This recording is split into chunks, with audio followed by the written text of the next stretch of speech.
Hi Earthlings. Okie dokie. So, I counted the cycle of Pluto from the first Pluto in Aquarius, which was our time of the death of Jesus ben Pantera, the start of the war in Galilee, and the war that happened in Jerusalem. I still haven't got my glasses fixed, please excuse. And I came to our next Pluto in Aquarius cycle, which is 308 AD to 328 AD. Now, it's important to begin with the backstory, and so I will just go over everything as I've kind of done it here. So the Roman Empire had been, by the time of 308 AD, the Roman Empire has been divided into the Eastern region and the Western region. So there are two Caesars, or vice presidents, under two Augusti, which are like the presidents, okay, or emperors. Now, in 305 AD, Constantine had the West, which was Britain, Spain, and Gaul, and Severus was his Caesar, or two I see, and Galerius had the East with Maximinus Daza as Caesar. Now, in 306 AD, Constantinus died, and instead of Severus rising to Augustus, as was the tradition, the Roman troops elevated his son Constantine.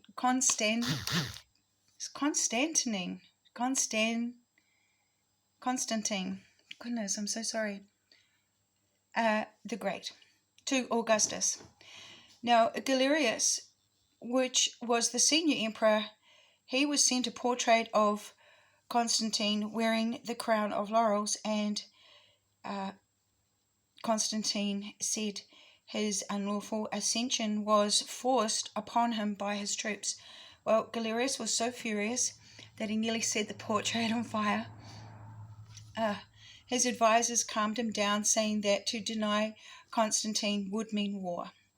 So Galerius instead compromised and gave Constantine the purple robes, but the title of Caesar. And Severus rose to Augustus, and Constantine accepted that. So this era of 308 AD to 228 AD, I'm calling it civil wars. Okay, so then Maxentius, the son of Maximinus Daza, also wanted to declare himself Emperor of Rome. Galerius was so shocked, he ordered Severus into Italy to deal with the usurper. Severus moved in with Maximinus's army and besieged Rome's walls, and then the men deserted him. Severus fled to Ravenna, and Maximinus offered to spare his life and treat him humanely if he surrendered, so he did. Nonetheless, he was displayed as a captive, imprisoned, and he was later killed. Severus. Okay, so in 307 AD, Galerius himself marches into Italy with a very large army. Many deflected to Maximinus. Galerius was forced to withdraw, but plundered on his way out of Italy, and was put to death by Maxentius, who now reigned over Italy and the African provinces on the Mediterranean coastline. He arranges friendly contacts with Constantine, and later in 307 AD, Maximinus travelled to Gaul, where Constantine married his daughter Fausta and was appointed Augustus. Okay, so in 308 AD, Maximinian tries to depose his son Maxentius at an assembly of soldiers in Rome, but the troops remained loyal to his son, and he had to flee to Constantine. A conference was held in the autumn of 308, and Maximinius was denied recognition as emperor, and Licinius was appointed Augustus and given the task of regaining Maxentius's domain. Now, in 309 AD, Maximinus mobilizes against Licinius and seizes Asia Minor.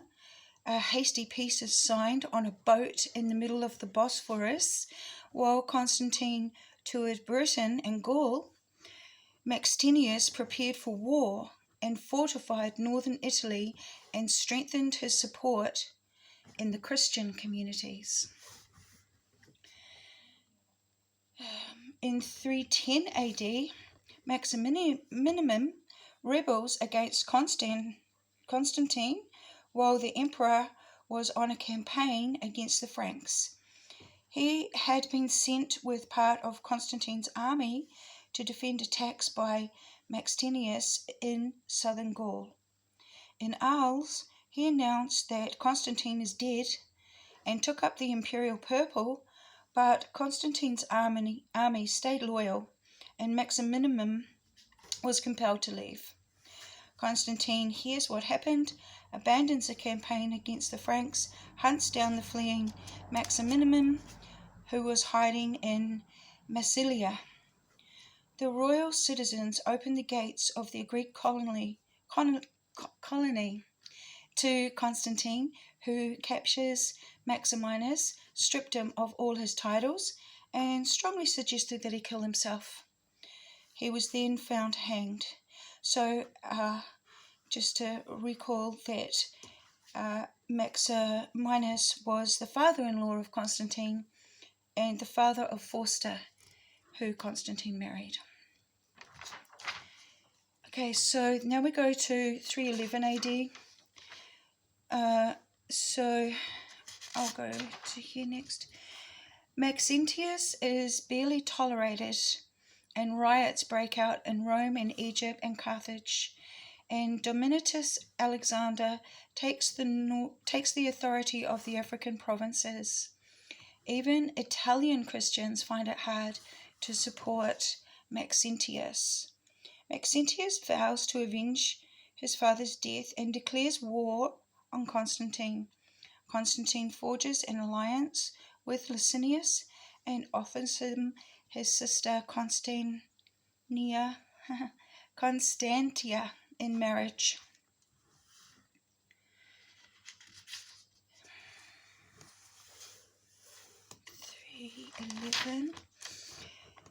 Now, Galerius, his final act is a letter in 311 AD proclaiming an end to Christian persecutions and the resumption of religious toleration.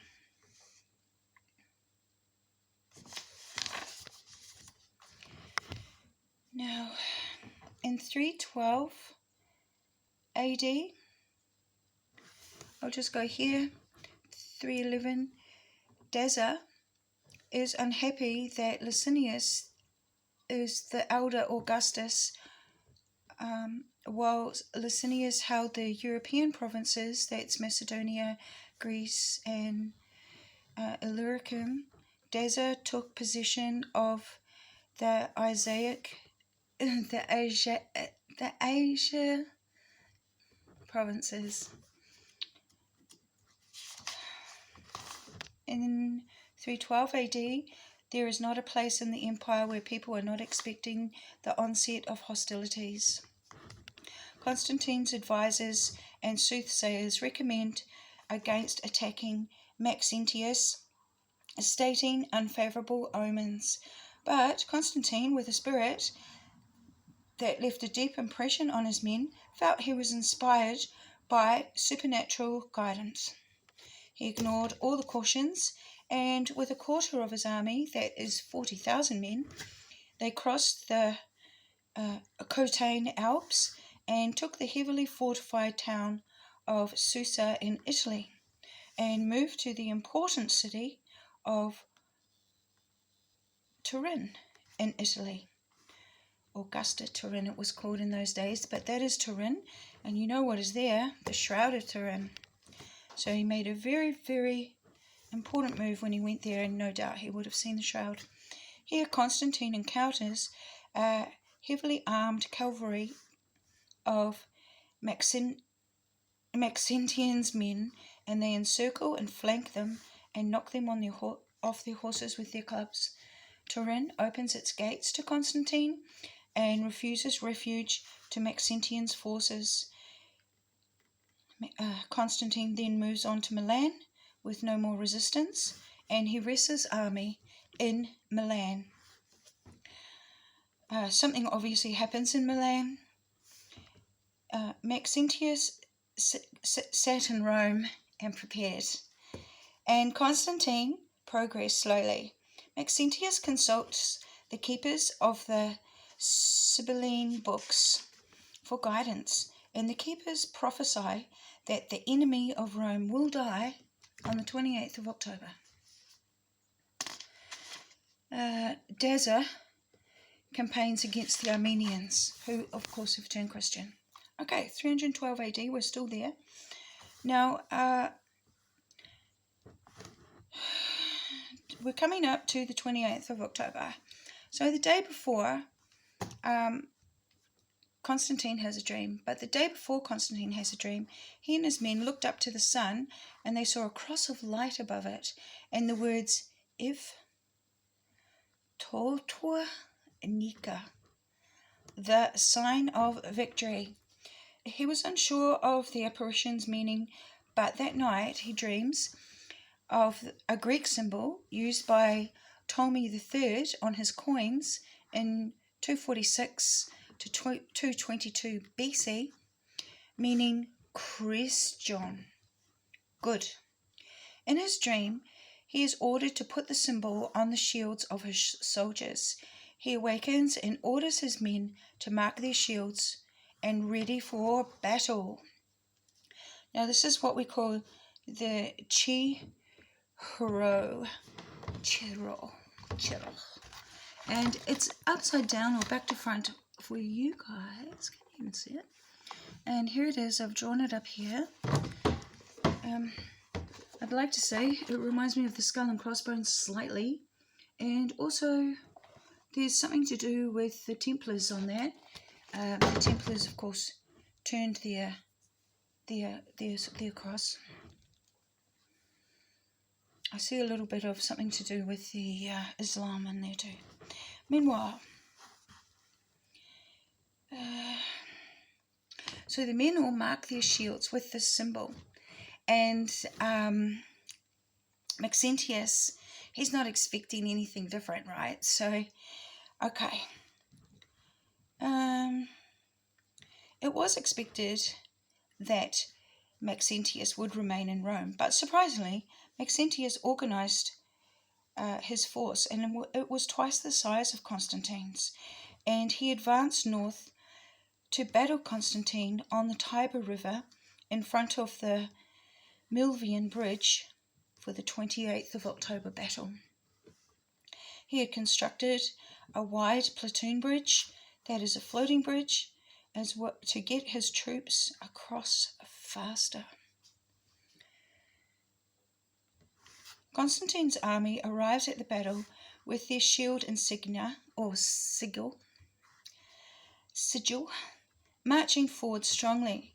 Maxentius' men were too close to the banks of the Tiber River, and they had little space, and Constantine launched his cavalry, and then his infantry advanced, and Maxentius ordered a retreat, but the bridge was not wide enough to accommodate the speed of all the men retreating, and the platoon bridge collapsed under the weight of too many men and horses trying to get away. Maxentius was among the dead, having drowned in the Tiber that day. And what did the oracle say? The enemy of Rome will die on the 28th of October. Constantine enters Rome on the 29th of October, and Maxentius's body was fished out of the Tiber and decapitated, and the head was paraded in Rome and then sent to Carthage in Africa as proof. Constantine now has undisputed control of the western half of the Roman Empire, and there would be no revenge against the supporters of Maxentius. 313 AD, Constantine and Licinius issued the Edict of Milan. So something very important happened at Milan, and they chose that area to issue the Edict, the Edict of Milan, and to treat Christians with benevolence.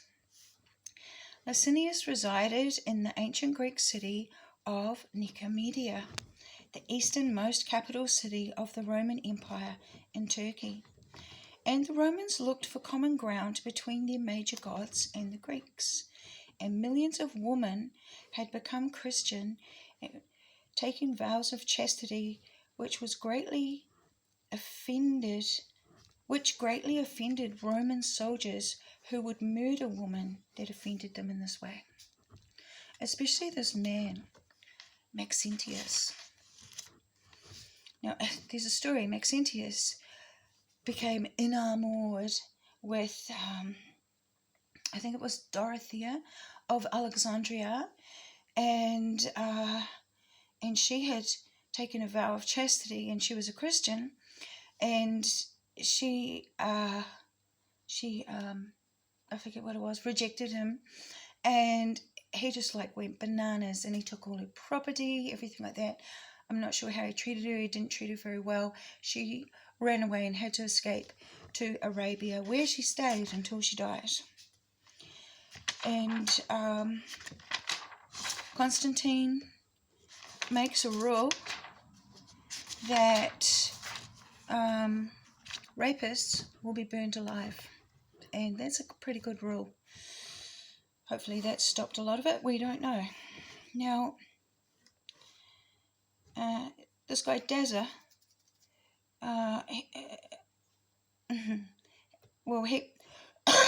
he's really offended by all this kind of woman being celibate and all this sort of stuff as well. Now, he was campaigning against the Sassanids, which of course is the Iranians, and the Sasanians were a Persian dynasty, when he heard about what happened in Milan. So he gaps it back to Syria when he hears of this etiquette, and he gathers an army of 70,000 men to march, and they reach Bithynia with its capital Nicomedia in harsh weather, weakening his men. In April, they crossed the Bosphorus and on to Byzantium, which was held by Licinius's troops. After 11 days, Dazza takes the town. Licinius, who was over in Milan doing this etiquette with Constantine, and also he got married to Constantine's sister. Yeah. Honeymoon was over. Now, Licinius makes a move from Milan, hastens, and arrives in Adrianople in eastern Thrace, a place of great beauty developed by Hadrian, who was the emperor back in those earlier times of our first Pluto in Aquarius. Now, Dazza besieges Heraclea, an ancient settlement founded by the Greek metropolis of Megara in the Byzantine, which came from either the Alexander the Great era or pre. Now, Heraclea Pontica is on the coast of Bithynia, on the southern coast of Bithynia. Licinius was outnumbered 2-1 and offered a peace deal, but it was a no-go, so war it shall be. Now Licinius had a vision the day before the battle where an angel recites to him a generic prayer that can be adopted by all cultures and religions. Licinius repeats this prayer to his soldiers, pardon me, and they all recite the same prayer.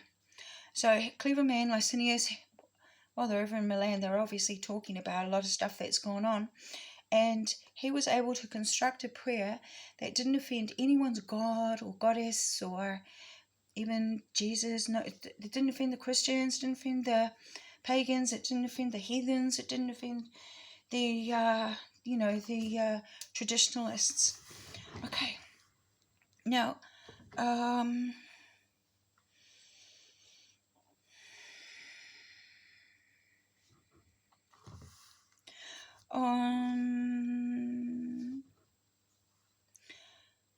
the 30th of April, the two armies clash in the Battle of Zerilium on the eastern Thrace.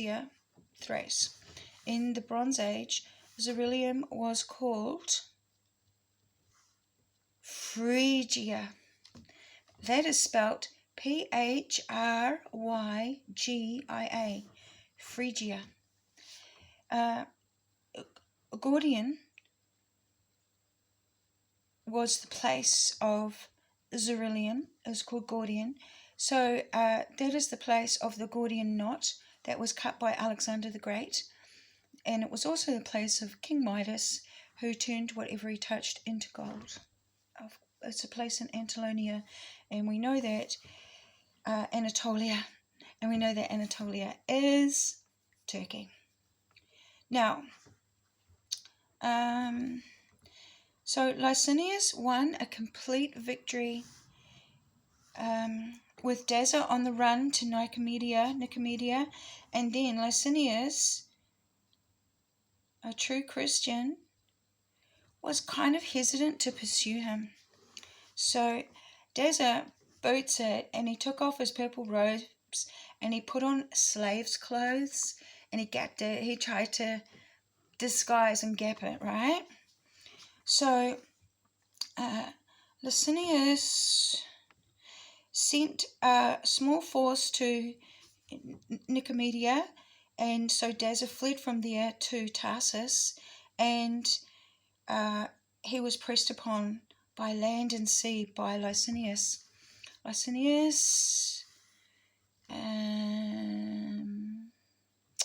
Now,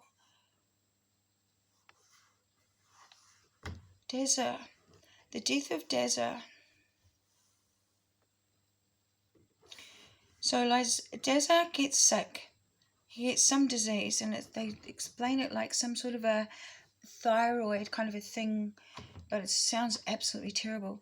The death of Daza was variously described as despair, poison, or divine justice, but before he dies, he issued the Edict of Tolerance, granting Christians the right to assemble, build churches, and the restoration of all their properties. Now, this guy, Daza, was awful. He was just as awful as that other guy. So these things that they write before they die is basically restoration for the evil that they've done. It's almost like they're sort of their last rites. Now, what did I have here? So he dies in August in Tarsus, which is in Sicilia. I can't even see my own writing proper. Licinius takes over the eastern provinces. Now we only have two rulers, Constantine in the west and Licinius in the east.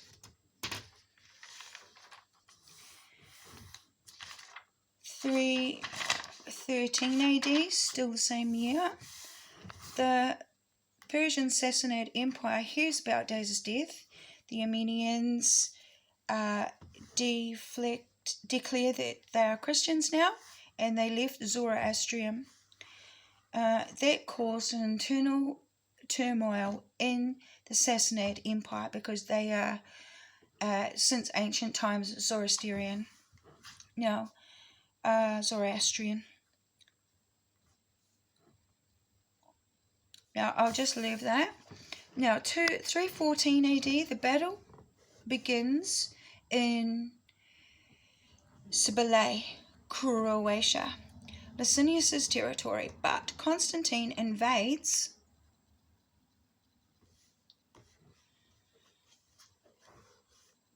because Constantine had appointed his brother-in-law, Basanius, as Caesar under him. He had him marry his half-sister Anastasia. Licinius opposed the move, and he was right, because Basanius was plotting against Constantine, and he was executed for that in 316. So Basanius's brother, Senecio, was the high official in Licinius's service, and Constantine asked for him, and Licinius said no. So it was war. In 316, in Croatia, on the plain between the rivers Sava and Drava. It was a hard-fought battle all day long, and over 20,000 of Licinius's men were killed. The survivors fled under the cover of darkness to Serbia and then on to Thrace. In Hadrianople, Licinius collected a second army under the command of Valerius Valens, whom he raised to the rank of Augustus. Constantine says he is extremely insulted by the elevation of Valens, and he rejects the peace offer. So in 317 there is another battle, this time Bulgaria. Constantine thinks that Licinius will flee to Byzantium, and he heads in that direction, but his aggressiveness turns against him this time, and Licinius and his men are now in between Constantine and the West. So Constantine owns the West, well, he rules it, and then he's got Licinius's men stuck here, and then he's gone ahead thinking that he knows what he's up to. So any messengers or something that's going back and forth to the West, Licinius's men are intercepting. Okay, so now his men are in between Constantine and the West. Licinius's men raid Constantine's baggage and royal entourage. Peace is finalized in 317 with Licinius recognizing Constantine as superior in government, and he ceded to him all his territories except Thrace, and he deposed and executed Valens, who had risen up to that emperor. 324 AD, the already existing city of Byzantium was settled in the early days of Greek colonization expansion in 657 BC, before Christ, by the colonists of Megara. The Byzantium was famous for its strategic geographical position, difficult to besiege or capture, laying astride the land route from Europe to Asia and the seaway from the Black Sea to the Mediterranean, with its inlet of the Bosphorus in what is now called Istanbul, Turkey. It was consecrated as Constantinople on the 11th of May, 330 AD. Now, that's 325 AD. Constantine holds the Council of Nicaea on the northwest shore of Lake Iznik in Turkey. Between 250 and 300 attend. There's 22 bishops. There's popes, there's priests, there's monks. Now, they incorporate the word homoousiosis into the creed and signify the absolute equality of the Son with the Father. Okay, so, oh my gosh, there was this real big thing going on. And there was this man called Arius, and he was a scholar. And Arius was basically set against by everyone that had come to this council in Nicaea. So the Nicene Creed was constructed as a deliberate anti-Arius document, calling him a radical. So Constantine ordered the burning of all his writings. Arius actually went to the Council of Nicaea, and he tried to explain to them John 14, the Father is greater than I. And they're trying to say that Jesus is the Father and Jesus is the same as God and Jesus is God. And he said, listen, it says in John 14, Jesus himself said, the Father is greater than I. Therefore, can he be the Father? I don't think so. They're like, get him out, burn his works. We're the boss of what Jesus is and isn't. Okay, so that's 325 AD. The First Council of Nicaea decides what books were to be in the canon. That's the Bible. And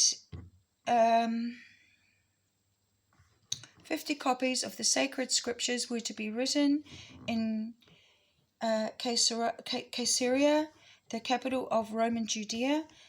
That's on the coast between Galilee and Samaria, the borderlands. Okay, so Galilee comes down, it's got like a small border there, and Samaria comes up, they're close, they border each other, and Caesarea is like just right there, like on the border of the two, okay? Now, Constantine also orders that St. Peter's Basilica is built in Rome, and also the Church of the Holy Sepulchre in Jerusalem. In 331 AD, 50 Bibles of Constantine in the original Greek language are commissioned for the growing number of churches arising in Constantinople, which of course we knew before was called...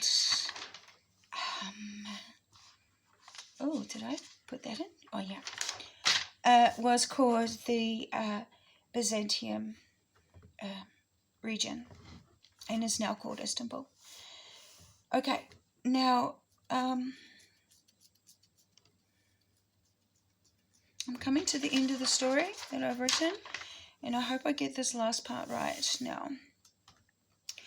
Constantine himself liked to reside in Drepana. He named it Helenopolis. It is now called Hursik, and it is on the eastern edge of the Sea of Marmara in the Gulf of Nicomedia. Constantine built a church here to honor Saint Lucian, a Syrian-born man, very religious Christian, who also founded a school. He founded his school in Antioch. Now, when Maximinus was alive, Maximinus had Lucian arrested at Antioch and sent him to Nicomedia, where poor old Lucian had to endure many tortures over 9 months. Can you imagine? And he was imprisoned, and he was twice brought up for examination, and both times he defended himself and refused to renounce his faith in Christianity. He was starved to near death, then he was beheaded. His body was tossed into the ocean, where a dolphin returned it back to the land. He was buried in Trypanium on the Gulf of Nicomedia, later named Helenopolis, now named Hursik. He was executed on the 7th of January. Now, his friend Arius was actually a friend of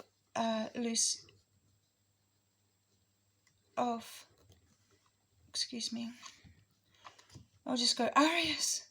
Arius was actually a friend of Lucius and Lucian, and Arius was from Libya, and he was a Berber.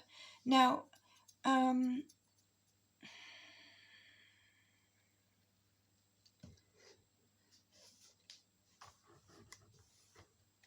the interesting thing that happens at the end here is that Constantine prefers to reside in the place that he called Helenopolis, which of course is the place where the body of Lucian was washed up. Lucius or Lucian, I'm so sorry, that poor man. Lucian. Of course, he was venerated to a saint. Now, Constantine was, so now in 336 AD, Arius dies by the hands of his bitter enemies, his opponents. He was poisoned, and that's in 336 AD. Now, strangely enough, Constantine fell seriously ill.